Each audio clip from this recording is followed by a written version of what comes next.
Hello everyone, welcome to UPSC पे चर्चा with विशाल।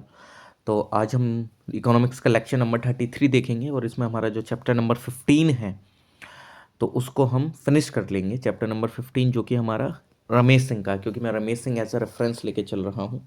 तो उसमें कुछ एक दो टॉपिक रह गए थे, वो मैं कंप्लीट कर लेता हूँ। एंड वो एक दो टॉपिक क्या थे, सबसे ज़्यादा इंपॉर्टेंट थे नीर एंड रीर। नीर एंड रीर, व्हाट इज़ दिस? देखो, सबसे पहली बात कि मेरे राइटिंग पे फोकस मत करना, क्योंकि वो थोड़ा मोबाइल पे टाइप करता हूँ तो हो जाता है कि राइटिंग गंदी आ जाती है। जो मैं बोलता हूँ उस पर ध्यान देना है।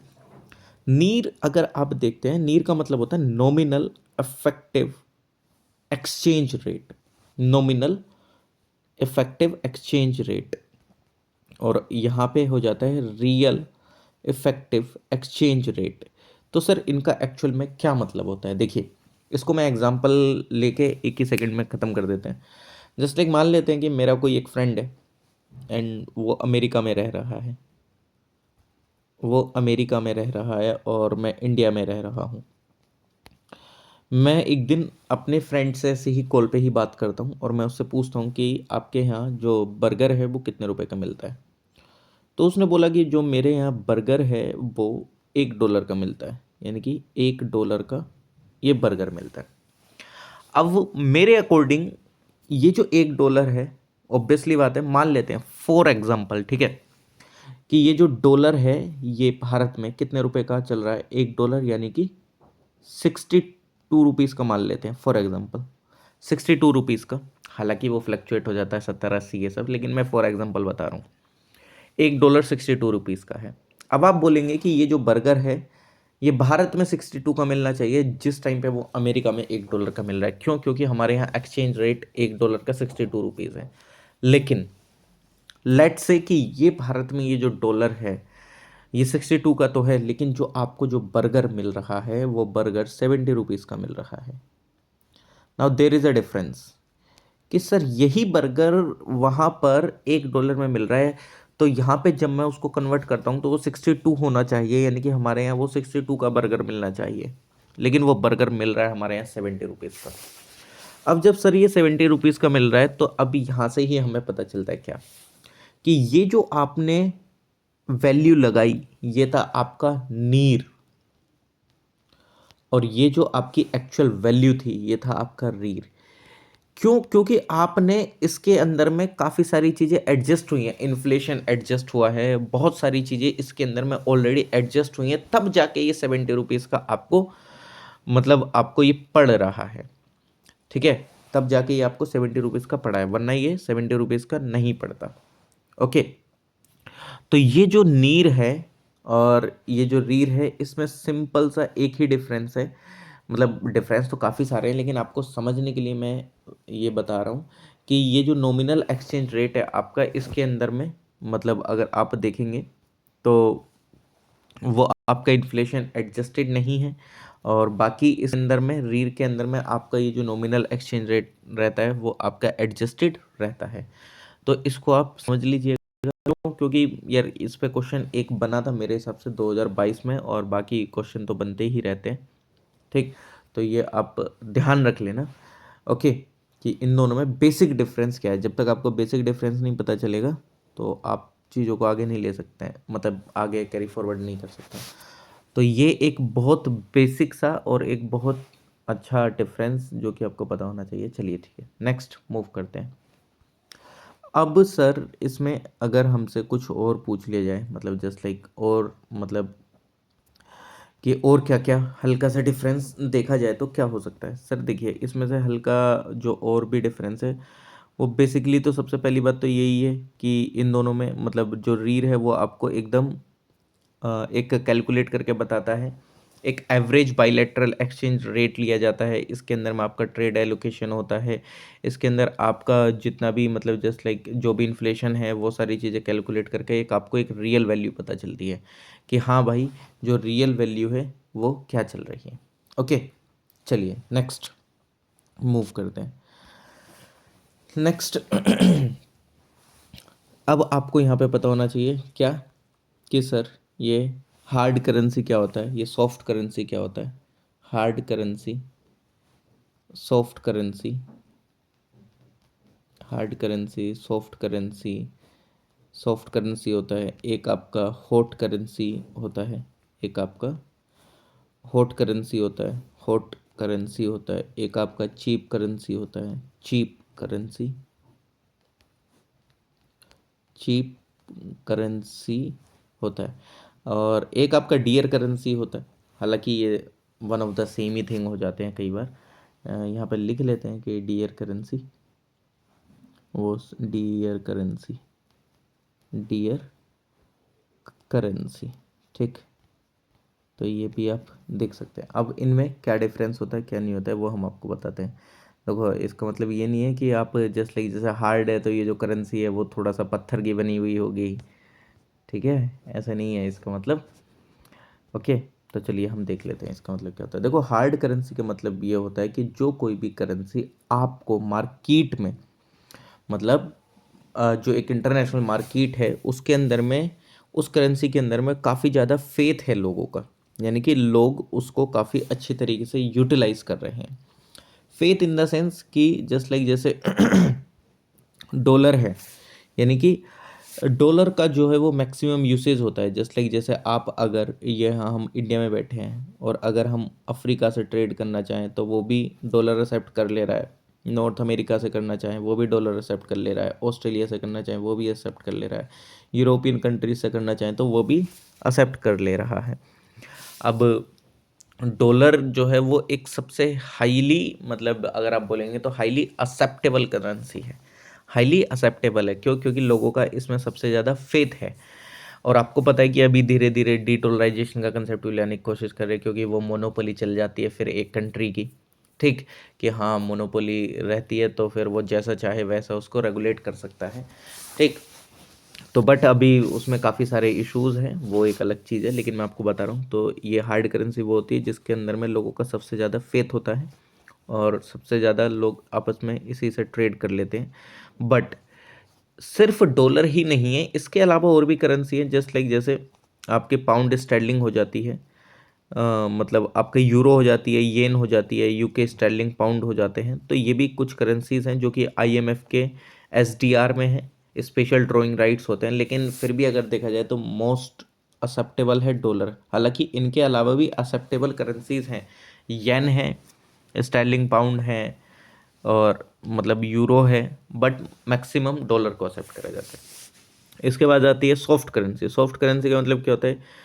ये एक वो करेंसी है जो कि इजीली अवेलेबल होती है मार्केट में। मतलब हार्ड करेंसी तो एक वो हो गया जो कि सब एक्सेप्ट कर रहे हैं, और जो इजीली अवेलेबल, अब ऑब्वियसली बात है जिस करेंसी को सबसे ज़्यादा लोग एक्सेप्ट करेंगे वही इजीली एक्सेसिबल होगी।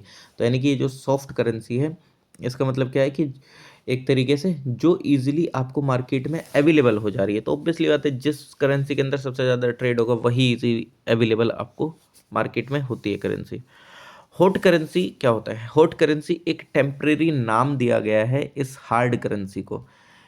ये एक टेम्परेरी नाम दिया गया है इस हार्ड करेंसी को, यानी कि जिस टाइम पे मान लेते हैं कि जो एक ऐसी सिचुएशन आ जाती है कि जिस टाइम पे जो एक करेंसी है वो एग्जिटिंग करती है इकोनॉमी से बहुत जल्दी, मतलब एक तरीके से कि जिस टाइम पे कोई क्राइसिस आ जाए तो उस टाइम पे वो जो उस करेंसी को लोग सबसे ज़्यादा निकालने की कोशिश करते हैं कि अरे इससे हमारे यहाँ पे ये दिक्कत आ जाएगी, अगर ये हमारे यहाँ करेंसी रहेगी तो हमारे तो किसी काम की नहीं है, तो वो शॉर्ट पीरियड ऑफ टाइम के लिए, ठीक, तो वो एक हॉट करेंसी बन जाती है। चीप करेंसी, ये सबसे पहली बात अगर देखा जाए तो ये जो टर्म थी ये सबसे पहले यूज़ करी गई थी जेम केनीज के द्वारा 1936 में, कि इफ़ अगर जो गवर्नमेंट है वो स्टार्ट कर देती है रीपरचेज करना अपने बॉन्ड्स को उनकी मैच्योरिटी से पहले, तो जो मनी फ्लो होता है इकोनॉमी में उसको चीप करेंसी कहा जाता है। यानी कि अगर कोई भी गवर्नमेंट ने स्टार्ट कर दिया रीपरचेज करना अपने बॉन्ड्स को, यानी कि मान लीजिए कि कोई एक बॉन्ड लिया गया है कि वो 5 साल बाद में वो मैच्योर हो जाएगा तब आपको पैसा मिलेगा, लेकिन वो उसकी मैच्योरिटी होने से पहले ही उसको क्या कर देते हैं, बेच देते हैं, और वो जो पैसा होता है वो फिर फ्लो होता है इकोनॉमी में, तो वही जो पैसा फ्लो हो रहा है इकोनॉमी में वही चीप मनी कहलाता है। ओके, तो इसको ध्यान रख लेना। डियर करेंसी, ये जो डियर करेंसी थी, ये डियर करेंसी, ये जो टर्म थी ये पॉपुलराइज हुई थी इकोनॉमिस्ट के द्वारा 1930s में, ये जस्ट अपोजिट होती है चीप करेंसी के। जिस टाइम पे जो गवर्नमेंट है वो इशू करती है बॉन्ड्स को, और जो मनी फ्लो है वो पब्लिक से गवर्नमेंट के पास आ जाता है, और इसी को जनरल टर्म्स में कहा जाता है डियर करेंसी। यानी कि जिस टाइम पे गवर्नमेंट बॉन्ड को इशू करती है और लोगों से पैसा लेती है, तो वो जो एक सिनेरियो है, और वो एक डियर करेंसी वाला सिनेरियो कहलाता है।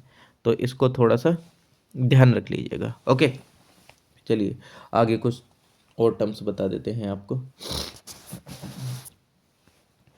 स्पेशल इकोनॉमिक जोन, SEZ जिसको बोलते हैं, special economic zone. Special economic zone यानी कि SEZ। And what is SEZ, वो अभी देखते हैं। यानी कि कोई एक ऐसा जोन क्रिएट करा गया है जहाँ पे कुछ इकोनॉमिक एक्टिविटीज़ हो रही हैं, और उनको मे भी कुछ एक्स्ट्रा बेनिफिट दिया गया है, या उनको कुछ such extra benefit in the sense कि उनको प्रमोट करा गया है।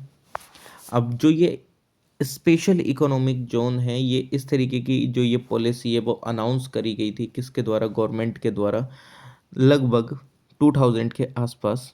ठीक है, और ये फिर इससे रिलेटेड एक्ट आता है जो कि 2005 में आता है, यानी कि SEZ एक्ट आता है। एक SEZ एक्ट आता है, वो आता है 2005 में। इसके अंदर बेसिकली होता क्या है, इसका मेन एम होता है कि डेवलप करना एक्सपोर्ट हब्स को। एक्सपोर्ट हब को ये डेवलप करेंगे कंट्री में प्रमोट करने के लिए। हब्स को, ये हब्स लिख दिया मैंने, एक्सपोर्ट हब को कंट्री में प्रमोट करने के लिए ग्रोथ एंड डेवलपमेंट। और ये जो आइडिया था ये इंडिया ने सेट, मतलब अगर आप देखेंगे तो इस आइडिया को सबसे पहले अगर भारत में देखा जाए तो फर्स्ट एक्सपोर्ट प्रोसेसिंग जोन बना था हमारे कांडला में 1965 में, इस तरीके का। बाद में ये जो एक आइडिया था ये बाद में इसको एनकरेज करा गया बहुत ज़्यादा। फिर एक्सपोर्ट ओरिएंटेड यूनिट्स बनी, फिर SEZ पॉलिसी आई, फिर SEZ बाद में ये एक्ट आ गया 2005 में। बेसिकली इसका जो एक प्रिंसिपल ऑब्जेक्टिव है SEZ को सेटअप करने का, वो ये है कि जनरेट करना additional economic activity, additional economic activities को जनरेट करना, प्लस प्रमोशन करना एक्सपोर्ट का, प्रमोशन करना, प्रमोशन करना एक्सपोर्ट का, goods and services, goods and services का, गुड्स एंड सर्विसेज का प्रमोशन करना है, इन्वेस्टमेंट का जो कि डोमेस्टिक भी आए या फॉरेन सोर्सेज के थ्रू भी आए, यानी कि फॉरेन सोर्सेज के भी थ्रू आए। क्या करना है, इन्वेस्टमेंट का प्रमोशन करना है, इन्वेस्टमेंट का प्रमोशन करना, चाहे वो डोमेस्टिक हो या फॉरेन सोर्सेज से आ रही हो। क्रिएशन करना है एम्प्लॉयमेंट का, एम्प्लॉयमेंट का क्रिएशन करना, और डेवलपमेंट करना इंफ्रास्ट्रक्चर फैसिलिटीज़ का। ठीक, ओके, तो these are some principal objective behind SEZ। यानी कि SEZ क्रिएट करने का जो सबसे बड़ा मेन मोटो है वो ये है। ओके, तो इसको आप ध्यान रखेंगे। इससे काफ़ी ज़्यादा बूस्टअप मिलता है इकोनॉमी में, काफ़ी ज़्यादा ग्रोथ होती है।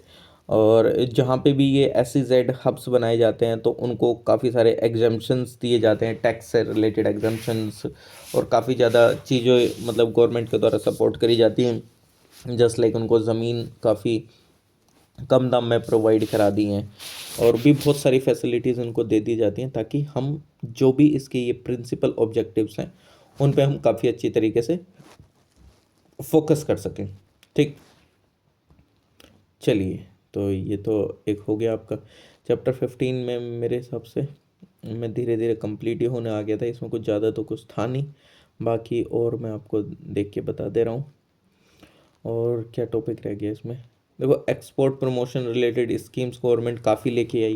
यानी कि ऑब्वियसली बात है कि एक्सपोर्ट को प्रमोट करेंगे तो हमारे यहाँ फॉरेन रिजर्व आएगा, और एक्सपोर्ट अगर हमारा ठीक ठाक रहता है तो ऑब्वियसली बात है हमारी इकोनॉमी भी काफ़ी अच्छे से चलती है।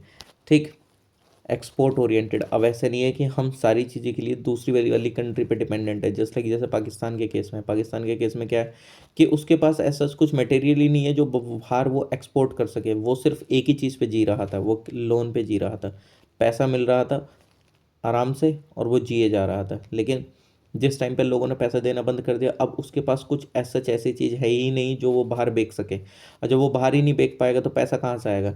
तो इसलिए हम जो है हम काफ़ी फोकस करते हैं हमारे एक्सपोर्ट एक्टिविटीज़ पे कि हम चीज़ों को बाहर पर मतलब बेच पाएँ। अब आप खुद समझ लो ना, आपको कोई उधारी पे पैसे दिए जा रहा है, उधारी पे पैसे दिए जा रहा है, अब वो एक समय ऐसा आएगा कि आपको उधारी पे पैसा मिलना बंद हो जाएगा। तो आपके अंदर कुछ ऐसी स्किल होनी चाहिए ना कि जिस टाइम पे उधारी पे पैसा मिलना बंद हो जाए तो आप अपने आप को इतनी स्टेबल कंडीशन में पाएँ कि आप भूखे ना मर सकें। तो इस तरीके से गवर्नमेंट ने भी एक्सपोर्ट को काफ़ी प्रमोट करा, जस्ट लाइक काफ़ी स्कीम लेके आई। मैं जस्ट एक आपको शॉर्ट फॉर्म में ही बता देता हूँ। एक merchandise export from India scheme करके ये लॉन्च हुई थी 2015 में। इसका ऑब्जेक्टिव यही था कि इंफ्रास्ट्रक्चर को काफ़ी अच्छे से बढ़ाना है, ठीक। और सर्विस SEIS करके आई थी, SEIS यानी कि services export from India scheme करके आई थी, ओके।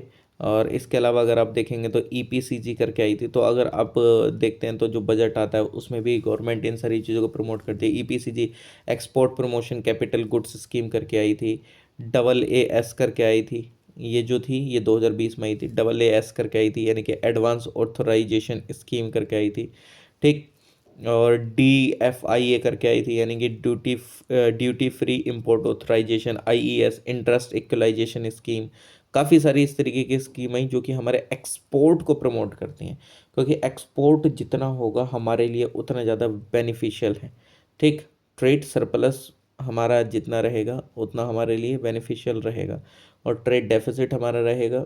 देखो ऐसा भी नहीं है कि ट्रेड डेफिसिट हमारे लिए हमेशा ही बेकार होता है, बट हाँ ट्राई करना चाहिए कि हमारे एक्सपोर्ट ज़्यादा हो। तभी हम क्या करते हैं, जो गवर्नमेंट है वो काफ़ी सारी स्कीम्स पर फोकस करती रहती है, चाहे वो आपका मेक इन इंडिया हो, चाहे स्टैंड अप इंडिया स्कीम के थ्रू आपका एंटरप्रेन्योरशिप को काफ़ी फोकस करती है, ठीक, ताकि हमारी इकोनॉमी बेहतर वे में चल सके, ओके। क्योंकि ट्रेड पे ही हमारी इकोनॉमी डिपेंडेंट होती है, बाकी तो मतलब इतना कुछ खास है नहीं, ओके।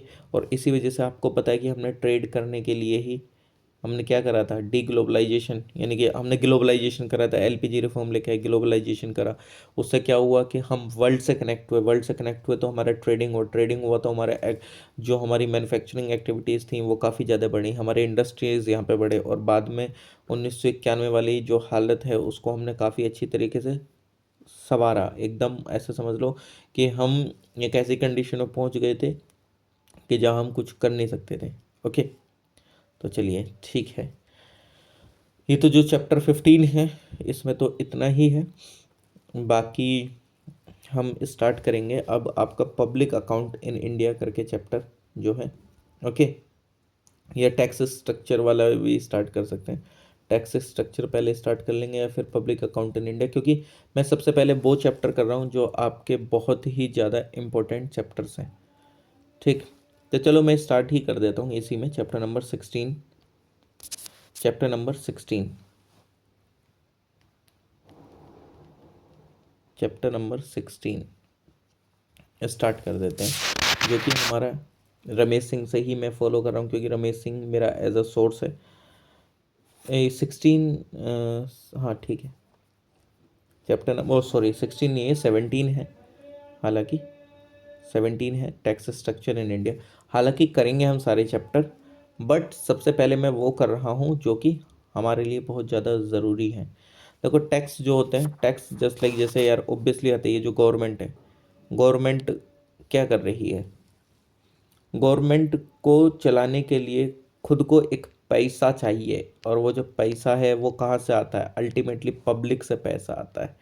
यार ये हम ही पे तो कंट्रोल कर रहे हैं ना, हम पैसा कमा रहे हैं, हम अगर नहीं कमाएंगे तो इन लोगों को पैसा नहीं मिलेगा, और इन लोगों को पैसा नहीं मिलेगा तो पूरा फंक्शनिंग अच्छे से नहीं चलेगी, ये जितने भी स्कीम्स वगैरह हैं वो सारी अच्छे से नहीं चलेंगी। तो अल्टीमेटली पब्लिक का पैसा गवर्नमेंट लेके पब्लिक के लिए ही यूज़ कर रही है कि नहीं। अब ये जो पैसा है पब्लिक का, ये गवर्नमेंट कैसे लेती है, ये टैक्स की फॉर्म में लेती है। कि मतलब ये जो चीज़ है ये आपको पुराने ज़माने से देखने को मिल जाएगी, मतलब ऐसा नहीं है कि ये अभी एक नया ही चीज़ है, ये नई चीज़ नहीं है, ये पुराने ज़माने से चली हुई आ रही है अगर आप एंसेंट हिस्ट्री पढ़ते हैं।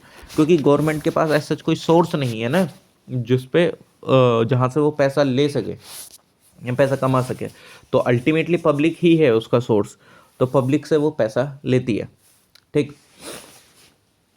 अब जब वो पैसा लेती है तो वो किस तरीके से पैसा लेती है, देखो इसमें दो तरीके के टैक्स होते हैं। यानी कि एक तो ये होता है कि डायरेक्ट गवर्नमेंट आपसे पैसा लेती है, जस्ट लाइक जैसे ये गवर्नमेंट है, गवर्नमेंट एक तो आपसे डायरेक्ट फॉर्म में पैसा लेती है या आपसे इनडायरेक्ट फॉर्म में पैसा लेती है। इनडायरेक्ट फॉर्म में और डायरेक्ट फॉर्म में कैसा पैसा लेती है? देखो, डायरेक्ट फॉर्म में ऐसे लेती है कि मान लीजिए कि आप सैलरी ले रहे हैं 1 लाख। मैं यहाँ पे जो कुछ भी बताऊँगा वो सिर्फ एग्जांपल लेके बताऊँगा, ऐसा रियलिटी में मतलब जस्ट लाइक रेट ऊपर नीचे हो सकता है, कभी आप सोचोगे सर उतना ही रेट चल रहा है क्या। तो मान लीजिए कि आप 1 लाख सैलरी ले रहे हैं, अब 1 लाख पे आपको 10% टैक्स आपसे बोलती है गवर्नमेंट कि 10% आपको हमें देना है। तो यानी कि 1 लाख का 10% अगर आप देखेंगे तो सर 10,000, यानी कि जो 10,000 रुपये हैं वो आप किसको देंगे? वो आपको देने हैं गवर्नमेंट को। ये तो है आपका एकदम सीधा सीधा टैक्स। अब इससे क्या फ़ायदा होता है? देखिए, जिसकी जितनी सैलरी होगी उतना उसका टैक्स जाएगा। अब किसी की 1 लाख सैलरी है, 2 लाख सैलरी होगी तो 20,000 जाएगा। 10 लाख सैलरी होगी तो कितना जाएगा? 1 लाख जाएगा। 1 करोड़ सैलरी होगी तो 10 लाख जाएगा टैक्स। ठीक। तो यानी कि जिसकी जितनी आमदनी और उतना उसका टैक्स जाएगा। अब इनडायरेक्ट टैक्स में क्या होता है कि मान लीजिए कि आप कल को पार्ले जी का बिस्किट लेने गए और पार्ले जी का जो बिस्किट है वो ऑलरेडी मार्केट में टैक्स लग के 10 रुपये का पड़ रहा है। तो इसको जो मान लेते हैं अंबानी जी खरीद रहे हैं अगर इस बिस्किट के पैकेट को, तो उनको भी 10 का पड़ रहा है। कोई एक गरीब इंसान खरीद रहा है, यानी कि पुअर पीपल खरीद रहा है, तो तब भी उसको ये 10 रुपये का पड़ रहा है। तो यानी कि इस 10 रुपये के अंदर ऑलरेडी जो है वो टैक्स लग चुके हैं, तभी इस पार्ले जी के बिस्किट का प्राइस 10 रुपये है। ठीक। अब ये जो डायरेक्ट टैक्स है ये आपको कहीं ना कहीं ये लग रहा होगा कि सर ये एक प्रोग्रेसिव टैक्स है। तो यानी कि डायरेक्ट टैक्स को प्रोग्रेसिव टैक्स भी बोला जाता है। Why it is progressive? क्योंकि जितनी इनकम उतना टैक्स, उतना गवर्नमेंट को टैक्स मिलेगा। लेकिन इनडायरेक्ट रिग्रेसिव टैक्स होता है। क्यों? क्योंकि चाहे अमीर हो चाहे गरीब हो वो सेम ही टैक्स देता है। तो इसलिए ये जो डायरेक्ट टैक्स है ये प्रोग्रेसिव टैक्स होता है। ये जो होता है इनडायरेक्ट टैक्स होता है, ये होता है आपका रिग्रेसिव टैक्स। तो इसको आप ध्यान रख लीजिएगा। ओके, कि ये प्रोग्रेसिव और ये रिग्रेसिव। ये क्यों रिग्रेसिव है वो भी मैंने आपको बता दिया। चलिए नेक्स्ट आगे चलते हैं। अब अगर आप देखें, एक होता है अ,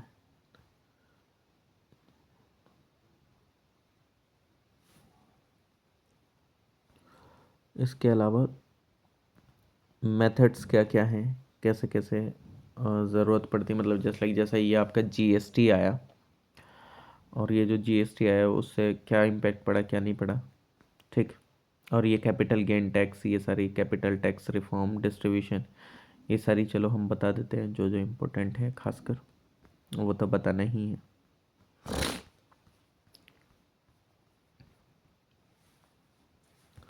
अब अगर आप देखते हैं हमारे यहाँ 2017 में एक जीएसटी लाया जाता है, GST, goods and services tax. And ये जो जीएसटी है, ये जो गुड्स एंड सर्विसेज टैक्स है, ये बेसिकली, ये सबसे पहली बात तो ये कौन सा टैक्स है? ये सर डायरेक्ट टैक्स है इनडायरेक्ट टैक्स है? ये इनडायरेक्ट टैक्स है। ये इनडायरेक्ट टैक्स है। इनडायरेक्ट टैक्स है ये। इस जीएसटी को क्या क्यों लाया गया? देखो, सबसे पहली बात इसके पीछे के भी काफ़ी कारण थे जीएसटी को लाने के। मतलब जस्ट लाइक कि उन्होंने बोला कि यार हर एक, अब जैसे कोई एक स्टेट था तो उसमें कोई भी एक प्रोडक्ट बेचा जा रहा है और वहाँ से फिर वो दूसरा प्रोडक्ट, उस स्टेट का प्रोडक्ट, मान लीजिए उत्तर प्रदेश का प्रोडक्ट अगर महाराष्ट्र में जा रहा है तो वो काफ़ी स्टेट से होकर गुजरता था, तो उस पर काफ़ी सारे टैक्स लग जाते थे। उत्तर प्रदेश में अलग टैक्स सिस्टम चल रहा था तो वहाँ पे प्रोडक्ट का प्राइस कुछ और था, महाराष्ट्र में कुछ और हो जा रहा है। मतलब काफ़ी सारी दिक्कतें आ जाती थी। अब जब ये काफ़ी सारी दिक्कतें आ जाती थी तो उन्होंने सोचा कि ये सारों चीज़ों को एक साथ लेके आते हैं, यानी कि जो ये टैक्स है उसको एक साथ लेके आते हैं, मतलब एक यूनिफाइड वे में हम टैक्स लगाएंगे। ठीक।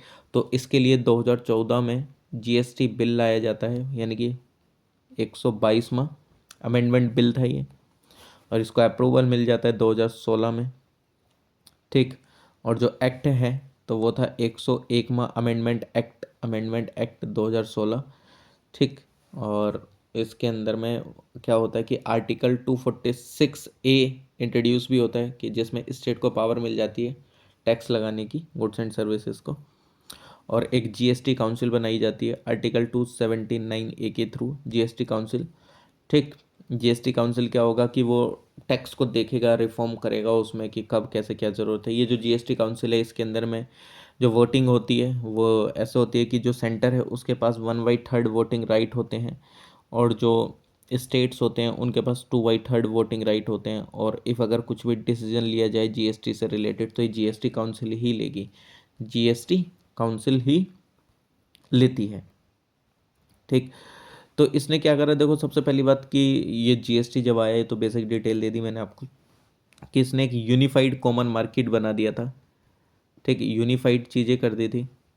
ओके, और जो एक सेंटर एंड स्टेट के बीच में जो टसल हो जाता था कई बार लॉज वगैरह को लेके या स्टेट को लेके, तो वो चीज़ें कहीं ना कहीं ख़त्म हुई। टैक्स कंप्लाइंस बड़ा बोलते हैं कि अब जो सारी चीज़ें थी वो ऑनलाइन हो गई थी, तो जो टैक्स था वो लोग चोरी करने से बच जाएंगे और सबको अब जमा करना पड़ेगा क्योंकि हर एक चीज़ ऑनलाइन है, तो आप कितना बचेंगे।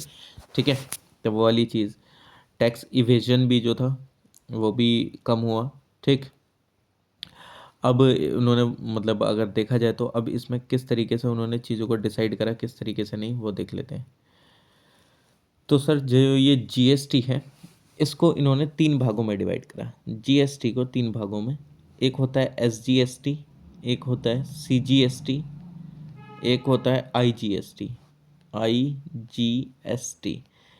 एक होता है state goods and services tax, एक होता है आपका central goods and services tax, और एक होता है आपका आईजीएसटी यानी कि integrated goods and services tax. अब ये जो सर है आपका जस्ट लाइक जैसे मान लेते हैं, सबसे पहले हम आपको एसजीएसटी समझाते हैं, हम समझा देते हैं। एसजीएसटी के अंदर में क्या होता है कि इफ़ अगर इंट्रा स्टेट एसजीएसटी में क्या होता है, इफ़ अगर कोई भी यानी कि इंट्रा स्टेट ट्रेड हो रहा है, इंट्रा स्टेट यानी कि सेम स्टेट के अंदर में सप्लाई हो रही है गुड्स एंड सर्विसेज की, यानी कि मान लीजिए उत्तर प्रदेश में कानपुर से लखनऊ जा रहा है कोई प्रोडक्ट, कानपुर से लखनऊ जा रहा है कोई प्रोडक्ट, तो यानी कि ये स्टेट के अंदर हो रहा है। ठीक, तो ये जो जो टैक्स लगेगा यानी कि जस्ट लाइक जैसे कानपुर से लखनऊ गया और सामान बेचा गया, ऑब्वियसली बात है जो टैक्स लगेगा उस प्रोडक्ट पे, तो वो जो कलेक्ट करा जाएगा वो स्टेट गवर्नमेंट के द्वारा करा जाएगा और स्टेट गवर्नमेंट को ही वो टैक्स मिलेगा। ठीक है, हालांकि ये स्टेट टू स्टेट डिपेंड करता है। मतलब मान लीजिए कि उत्तर प्रदेश के अंदर ही ये हो रहा है, मान लीजिए महाराष्ट्र में नागपुर से मुंबई जा रहा है सामान।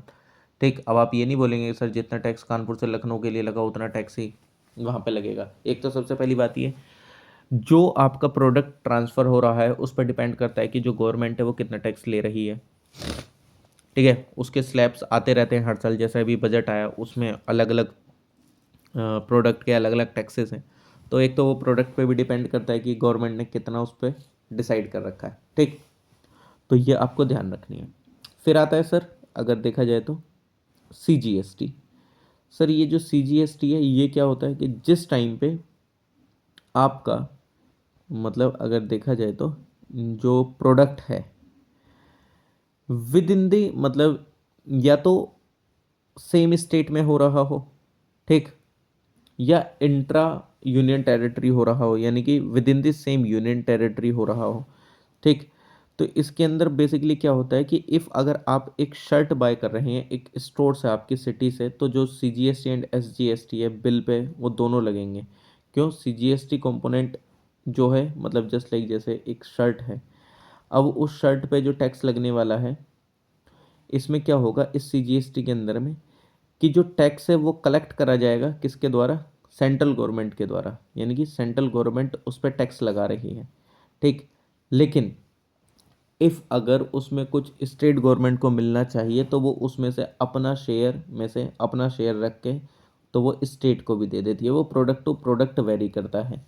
ठीक, कि वो प्रोडक्ट कैसा है कैसा नहीं है। ठीक, वो प्रोडक्ट टू प्रोडक्ट वेरी कर जाता है। बट इसको इस टैक्स को लगाएगा कौन, इस टैक्स को लगाएगा कौन, सेंटर। तो यानी कि सेंटर ही टैक्स लगेगा, सेंटर ही लेगा। ठीक, इसमें सेंटर का ही रोल होता है, यानी कि कुछ ऐसे प्रोडक्ट होते हैं जो कि सेंट्रल के होते हैं, तो इसके अंदर में सेंटर का ही रोल होगा और सेंटर ही इस पर टैक्स लगाएगा। एक होता है आईजीएसटी। आईजीएसटी इंटीग्रेटेड लगता है। ये इंटीग्रेटेड में क्या है कि इफ़ अगर कोई भी एक ऐसा प्रोडक्ट है जिस पे सेंटर का भी पैसा बनता है और भाई स्टेट का भी पैसा बनता है।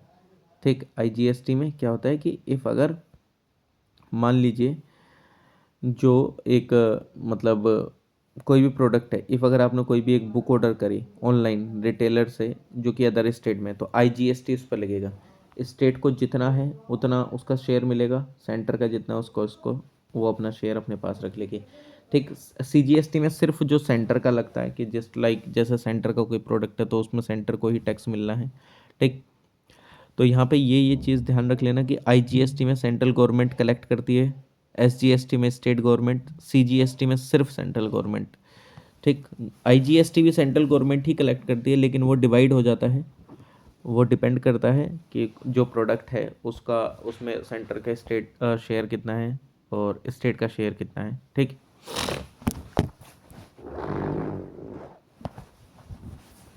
तो ये आप थोड़ा सा ध्यान रख लेना इन चीज़ों को। ओके, बाकी नेक्स्ट वीडियो में हम देखते हैं। अभी फ़िलहाल के लिए इतना ही। तो थैंक यू एवरीवन, मिलते हैं आप लोगों से नेक्स्ट वीडियो में। Please like share comment and subscribe.